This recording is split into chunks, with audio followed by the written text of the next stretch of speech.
Alors, Parashat Kedoshim, Zoachok l'Israël, dimanche. Alors,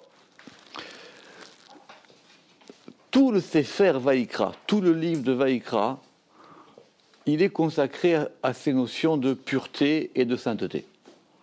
Donc, c'est un livre central, parce que c'est le livre central de la Torah, puisqu'il y en a 5 et c'est le 3e. Et c'est un livre très complexe, parce que ce sont des notions très complexes. C'est pour ça que il y a toutes les notions des sacrifices, des lois concernant les prêtres, des lois concernant le Mishkan, les sacrifices, et on rentre là maintenant dans cette paracha, enfin, puisque nous on est en retard, bon, ouais. On rentre dans cette paracha de Kedoshim, dont l'intitulé c'est effectivement la sainteté. Alors on va reprendre la sainteté, et évidemment c'est très très long, c'est compliqué, et donc ici on va voir un angle qui est l'angle du Zohar, du début, dans cette paracha de Kedoshim. Alors, Kedoshim tiyu ki kadosh ani Hashem Elohechem, c'est le verset d'ouverture de la paracha. On y a consacré beaucoup de temps. Kedoshim, saint, vous serez, vous rappelez de la discussion qu'on avait, est-ce que c'est un futur ou est-ce que c'est un impératif? Mais bon, le Zohar il dit que c'est un futur. Donc, Kedoshim tiyu, vous serez, ki kadoshani, car saint je suis, Hashem Elohechem. Évidemment, la grande discussion, on en a parlé plusieurs fois, c'est de savoir qu'est-ce que ça veut dire concrètement être saint. Vous serez saint, est-ce que c'est un commandement, est-ce que c'est un conseil, est-ce que c'est une prévision, est-ce que c'est... Bon, c'est un sujet très très complexe dans lequel on a consacré cette année toutes les journées d'études, mais il faut revenir toujours au pshat. D'après Rashi, la sainteté, ça commence par une maîtrise de la sexualité. Et cette maîtrise de la sexualité, effectivement, ça ne manque pas des passages dans la Torah où il y a des unions permises et il y a des unions interdites. Il y a des unions qui peuvent se faire et des unions qui ne peuvent pas se faire. Donc, Kedoshim Tiyu, donc de là on apprend que la Kedusha, dans le premier mouvement, vu que c'est complexe, que c'est aussi une manière de se lier aux choses, mais dans un premier mouvement, c'est aussi une séparation. Quand on est Mekadesh une chose, c'est qu'on la sépare. Quand on sanctifie ou qu'on consacre, hier on a dit consacre, c'est bien aussi, mais quand on va consacrer une chose, c'est qu'on la sépare, on la distingue des autres. Donc on va établir une séparation. On n'établit pas un mur, mais on va la distinguer, on va dire celle-là, elle est différente des autres. Comme par exemple, on va approcher de la période des prémices. Vous vous rappelez, c'est marqué dans la Torah, que quand on voyait un fruit, le premier fruit, alors on mettait un petit fil sur le fruit pour distinguer que c'était le premier fruit. Et ce fruit-là, il était kadosh et on devait l'apporter au temple. C'est ça, c'est-à-dire qu'on l'a séparé. On lui a mis un signe distinctif. Rabbi Elazar Pata, Rabbi Elazar, il a commencé, ça c'est un verset qui va revenir souvent dans le Zohar. Al tiyu kesus ke pered en avin, ne soyez pas comme le cheval ke pered, kefered, c'est marqué ici, bon, kefered, comme le mulet. En avin, il ne distingue pas. Alors, ce verset, il est expliqué longuement, mais le sens le plus simple de ce verset, dans les Teilim, c'est qu'il y a une distinction entre l'homme et l'animal. Parce que enfin, ça ne se joue pas simplement là-dessus, mais qu'il y a une distinction que l'homme ne doit se comporter en tant qu'humain. Alors, et ici, toujours d'après Rashi, c'est qui ne distingue pas entre ce qu'il fait pour le bien et ce qu'il fait pour le mal. Vous allez me poser une question, vous allez dire, mais pourquoi spécifiquement le sous et le féred? Pourquoi spécifiquement on a choisi ces deux animaux qui sont le cheval et le mulet? Si c'était pour dire que les animaux ne distinguent pas entre ce qu'ils font pour le bien et ce qu'ils font pour le mal, pourquoi est-ce que on a choisi ces animaux-là? Alors il y a des explications qu'on verra quand on rentrera plus profondément dans ce verset. Il y a des Rachitevot, il y a des Sophetevot, etc. Mais en tout cas, il y a une injonction de la Torah qui fait que l'homme, il doit avoir une voie. Et cette voie, elle n'a pas d'autre nom que la voie de la sainteté. Bekama zimni noraita asidat behu bivne nasha. De nombreuses fois, la Torah a témoigné aux hommes. Kama zimnin arimat kalin. De nombreuses fois, elle a élever des voix, les kol citrines de tous côtés, les taraléou pour les éveiller. Donc ça, c'est un principe que il y a toujours une voix, il y a toujours quelque chose qui est là. Maintenant, soit on l'écoute pas. Mais depuis le moment où la Torah a été donnée, cette voix, elle est là dans le monde. Et c'est marqué dans les Pirkei Avot d'ailleurs que cette histoire que la Torah, elle appelle tout le temps. Il y a un appel. Il y a un appel. Et cet appel-là, il est là tout le temps, présentement. Donc cette voix, elle est tout le temps là. Et alors, quand il s'agit de sainteté et que les gens ne veulent pas écouter, alors le soir, il va un peu développer Vekulu demichin beshenata. Et tous, ils dorment. Les gens, ils sont tous endormis. Bechureun, dans leur trou. Alors, il y a deux versions, c'est intéressant. Il y a Bechoreon et il y a Bechoveon. Vous voyez bien que la différence entre les deux versions, c'est une lettre, à savoir est-ce que c'est un resh ou est-ce que c'est un vet. J'ai mis les deux parce qu'effectivement, les deux sont ramenés.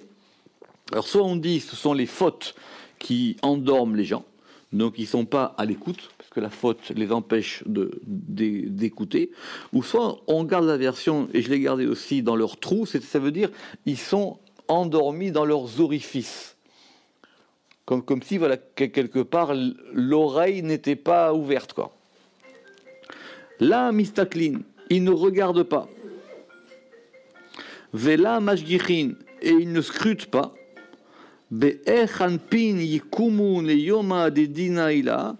Avec quel visage ils se lèveront pour le jour du jugement supérieur.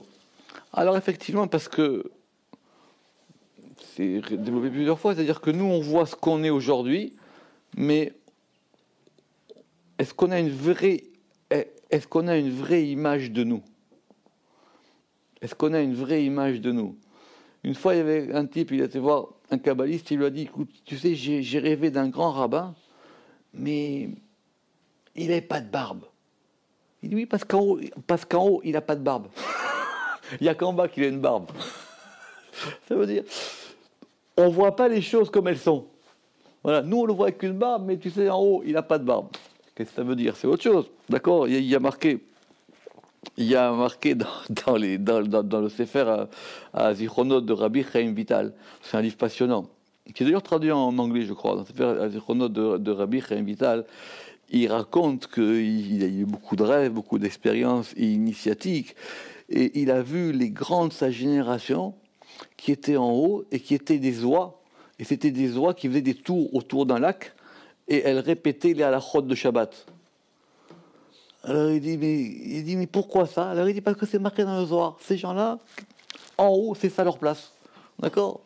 Pourquoi? C'est compliqué, mais en tout cas. Et donc, c'est ça qu'elle veut dire. Ils se lèveront et ils ne voient pas où ils en sont. Pourquoi? Car parce qu'effectivement, depuis que la Torah elle est là, on ne peut pas ne pas la considérer. Et donc, il y a quelque chose qui s'appelle El Bona de Oraita, qui est marqué dans les Pirkei Avot, qui s'appelle l'affront de la Torah. C'est-à-dire qu'on est effronté par rapport à cette chose-là. Des Savachat les Kobleun, qui crient contre eux, Vela des Rouanpin les Koblé, et ils ne retournent pas leur visage pour la recevoir. C'est-à-dire, ils lui font dos. Dela yideu memenuta de malkaila, car ils ne connaissent pas la fidélité du roi supérieur. Il leur manque un degré. Mais ce qui est intéressant ici, c'est que c'est lié à un manque de connaissance. D'accord? On parlait hier de la connaissance, mais c'est lié à un manque de connaissance.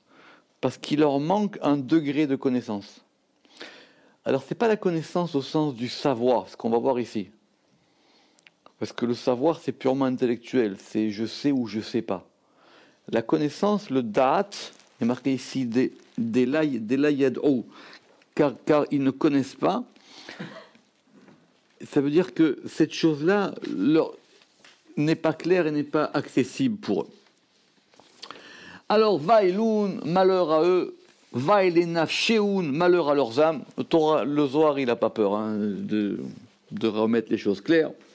Deaoraita be asidat ve'amrat, car la Torah témoigne sur lui, ou témoigne à son propos, ou témoigne de lui, mais témoigne sur lui. Ve'amrat, et elle dit, mi feti yasu ena chasar lev amralo. Alors, ce sont des passages très compliqués des proverbes. Parce que dans les proverbes, si vous connaissez les proverbes, il y a des locuteurs qui vont parler. Et le locuteur, c'est une femme. Mais il y a une partie où c'est la femme sage, et il y a une partie où c'est la femme folle. Donc, il faut faire attention quels sont les versets. Et les versets, ils sont en parallèle. Donc, ça va être l'une des questions qu'on va voir maintenant. Alors là-bas, il y a marqué « Qui est sot qu'ils viennent vers là ?» Chassar lav amralo, manquant de cœur, elle lui dit, c'est elle qui parle, elle, c'est la sagesse, c'est cette femme sage, et elle lui dit, écoute, viens ici. Voilà, si tu as un problème, viens ici. Il y a une voie qui est ouverte. Alors évidemment, le Zohar, il dit, mais ça veut dire quoi, ma'ou chassar lav lev? Nous, on vient de dire qu'il y avait un manque de connaissance, et maintenant on nous dit que c'est un manque de cœur. Man delet be memenuta, celui qui n'a pas en lui de emuna, de fidélité. De man de la ishtadal beoraita, car celui qui n'approfondit pas la Torah, lav be memenuta, il n'a pas de fidélité en lui. Donc ça, c'est lié à la Torah, et c'est lié à un degré d'approfondissement dans la Torah.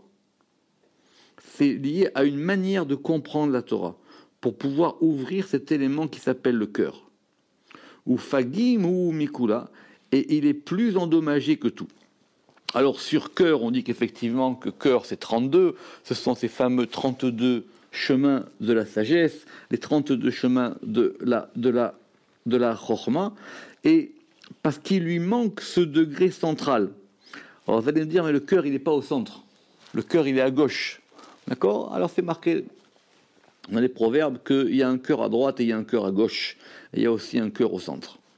Parce que quand on dit qu'il manque de cœur, c'est-à-dire quoi? C'est-à-dire Alors, c'est une bonne question. Est-ce que c'est un manque d'émotion? Non. Parce qu'on ne pourrait pas... Sinon, on ne comprend pas comment on passe de l'émotion à la connaissance. Et ici, le Zohar, il passe de l'émotion à la connaissance, à da'at, et à la chorma, et à la sagesse. Donc, le cœur, c'est un degré central qui permet de distribuer la sagesse dans les émotions. Car celui qui n'approfondit pas la Torah, l'aide bemenuta, il n'a pas de fidélité en lui. Et donc du coup, il a un mgam. Alors c'est compliqué cette notion de mgam, parce que j'ai traduit par un dommage. Mais quand on dit par exemple en hébreu que quelque chose est pagoum, ça voudrait presque dire, alors quand on parle d'un ustensile, quand on dit un keli pagoum, ça veut dire quelque part il est ébréché, il est pas complet. Ou par exemple dans le vocabulaire médical, quand on aura une oui, mais quand on aura une pégima sur un organe, par exemple, ça veut dire que cet organe il a une excroissance ou il est manquant. Alors maintenant, évidemment, il faut prendre ces versets et là il y a marqué Amralo. Alors ça, c'est très, très compliqué. Normalement, le verset qu'on a devant nous, elle dit, le verset qu'on a devant nous, il dit Amralo. D'accord? Et le Zohar, il dit Ve Amralo. Alors, on ne sait pas si on parle du même verset ou s'il y a eu une erreur de copiste. Maintenant, ce Ve Amralo, on va le retrouver plus loin dans les proverbes là-bas. C'est la note 10. À propos, c'est plus la sagesse qui parle là-bas, mais c'est la folie. ce que c'est qu'on traduit par la dame imbécilité. D'accord? Donc, on ne comprend pas vraiment si le Zohar il est passé d'un verset à un autre verset, c'est pour être technique, mais la question elle est, il dit Ve'amralo, omralo mi baele. On aurait dû dire omralo. Vous allez me dire, mais quelle différence il y a entre Ve'amralo et omralo? C'est pas évident, c'est comme ça qu'il traduit finalement, mais c'est pas évident que de considérer comment ça peut être considéré comme un futur. Il y a beaucoup de méfarshim qui posent la question, donc on va lire la note 10. Bien que le verset porte « elle lui dit », c'est ce qu'on a vu plus haut, Amralo, le Zohar semble considérer que le verset porte « et elle lui dit », en corrélation avec le verset 16 du même chapitre, où là-bas il y a marqué « ve Amralo ». Mais là-bas, on ne parle plus au nom de la Chorma. Ce n'est pas la Chorma qui parle là-bas, mais c'est cette dame imbécilité et qui, elle, parle à partir du verset 13. Autrement dit, jusqu'au verset 13, c'est la Chorma qui parle, et à partir du verset 13, c'est l'imbécilité. C'est construit comme ça là-bas dans Michelet. Ce sont deux discours qui se font écho. Mais en tout cas, ça veut dire quoi? Et elle lui dit. Elle aurait dit pourquoi? Parce qu'on aurait dû dire je dirais. Kama de Atamer, comme il est dit. Omra et elle sali, je dirais à elle, à Dieu, sali, il est mon rocher. Alors, on va aller doucement parce que c'est complexe. Qu'est-ce qu'il veut dire ce verset? Simplement que le roi David, il dit, Dieu, c'est sur toi que je compte. C'est toi mon rocher, c'est sur toi. C'est ce sur quoi je peux m'appuyer. Sur ça, c'est très simple à comprendre. Si on veut savoir où est-ce qu'on en est dans n'importe quel domaine, il faut se dire quelle est la chose que je considère comme étant la plus importante. Quand je vais réfléchir à une chose, ou quand je vais, peu importe, quand je vais ressentir une chose, quelle est mon échelle des choses? Par exemple, dans la semaine, quel est pour moi le jour le plus important? Alors, si je considère que le jour le plus important pour moi, c'est Shabbat, c'est-à-dire que déjà, j'y ai placé Shabbat au-dessus des autres jours. Sans se mentir, évidemment. Parce que si en semaine, j'ai un grand rendez-vous, un grand voyage, etc., et que je considère que ce voyage est plus important que le Shabbat, c'est-à-dire que quelque part, je me mens un petit peu. C'est pareil pour tous les autres domaines. Donc, le roi David, il a dit, moi, je veux considérer que elle, c'est lui mon rocher. C'est lui le degré le plus haut. Alors, Maouvé Amralo. Qu'est-ce que ça veut dire? Et elle lui dit. Alors là, on considère que c'est qu'on a rajouté le vav. Et on a dit et. Et là, les achlala ou l'itosfa oraita delela. Seulement pour totaliser et ajouter la Torah d'en haut, des i kariele qu'il appelle chaser, chasar lav, en manquant de cœur, pagim et menuta, endommagé de fidélité. Autrement dit, pour avoir ce degré de cœur, il faut que ce degré de cœur, il fasse appel à un élément qui est plus haut. Donc ce n'est pas le cœur d'en bas, c'est le cœur d'en bas qui est lié au cœur d'en haut. C'est comme quand on est centré ou pas centré. Parce qu'on a appris ainsi, Kolman de la ishtadal beoraita, tout celui qui n'approfondit pas la Torah, tout celui qui n'a pas ce rapport-là, écoutez bien ce soir, Assir les mikrav les gabé, c'est interdit de s'approcher de lui. Parce qu'on n'est pas dans le même monde. On va pas parler des mêmes choses. On va pas concevoir les choses. Ou même, si on est ensemble, ça sera sur un malentendu. Les shtatfa be'adé, de s'associer à lui, même pour faire des affaires. Ou les mebad be c'est chorta, et de faire avec lui du commerce. Et à plus forte raison d'aller en route avec lui. Parce que d'abord, on considère que la route, c'est un élément dangereux.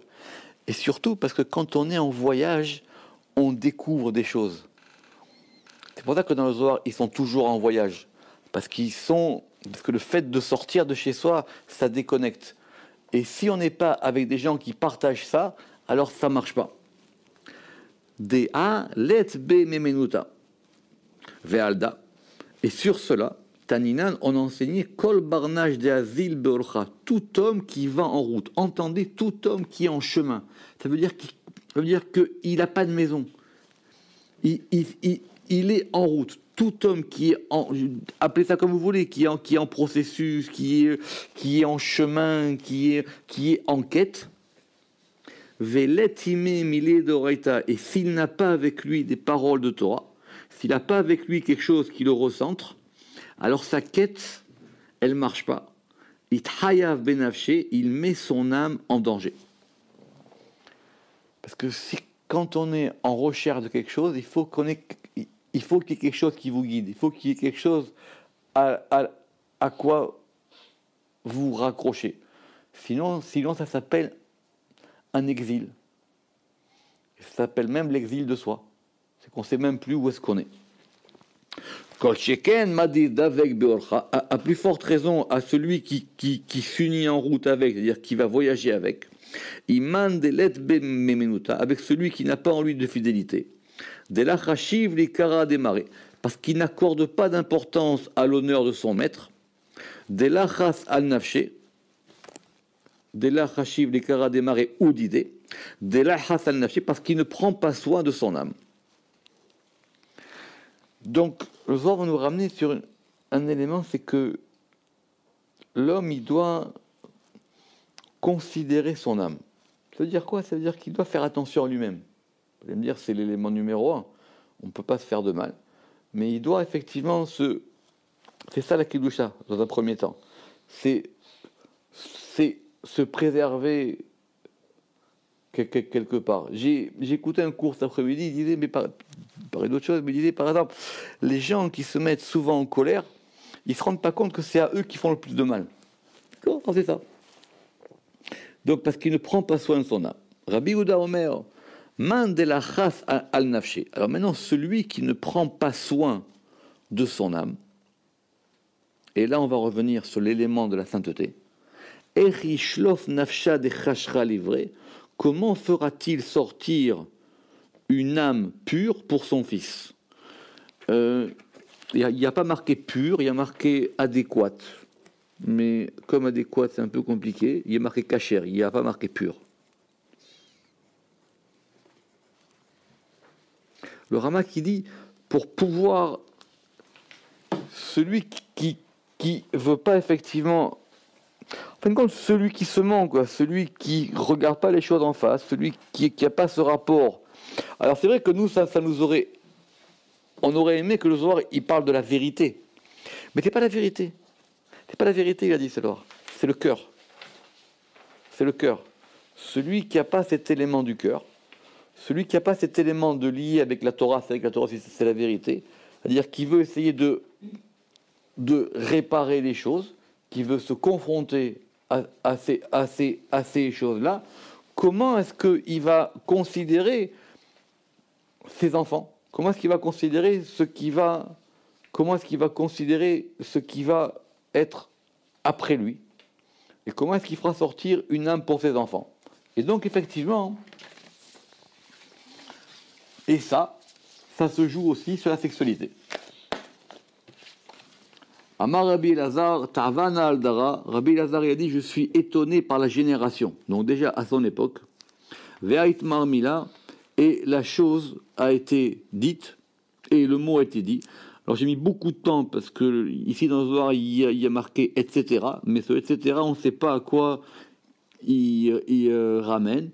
Et je pense que c'est un texte du Zohar Hadash, où là-bas il y a marqué que Rabbi Yehuda, Rabbi Yaakov, il dit que je suis étonné par la génération, parce que la majorité des gens de cette génération, ils n'ont pas été conçus comme il fallait. C'est-à-dire que les gens n'avaient pas une conscience du fait que quand ils avaient des relations sexuelles, c'était pour avoir des enfants ou que pour quelque chose qui soit fait, on pourrait dire aujourd'hui, par amour ou par quelque chose. Parce que ça va modeler aussi les enfants. Ve'alda active, et c'est sur ça qu'il est écrit, et on revient au sens du verset, Al tiyu kesis kefered en avid, et c'est ce que dit la Gemara, parce que le cheval, c'est c'est un animal qui a des mœurs sexuelles particulières. Comment vous posez là des questions? Vakaininu zalikaya. Heureux sont ces justes, des mishtadlei beraita qui approfondissent la Torah. Veyadin olchoy de kucha berichu, et ils connaissent les voies du Saint béni soit-il. C'est-à-dire quoi qu'ils connaissent, c'est-à-dire qu'ils ont une connaissance de cette notion qui s'appelle l'union. Parce qu'on parle de ça ici. C'est comment est-ce que des gens peuvent s'unir. Et il y a des vraies unions et il y a des fausses unions. Or, pour connaître le secret de ces unions, il faut connaître les voies d'en haut. Dans Sha'ar HaGilgulim, le Harizal, il explique ça plusieurs fois. Par exemple, il dit pourquoi des gens qui sont amis deviennent ennemis. Pourquoi les gens qui sont les meilleurs amis du monde, ils peuvent devenir ennemis. D'abord, s'ils sont amis, c'est qu'il y a forcément une raison.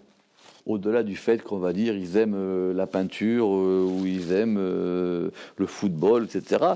Il y a forcément quelque chose qui les lie, si c'est vrai. Donc ces gens-là, ils ont des neshamot qui sont proches.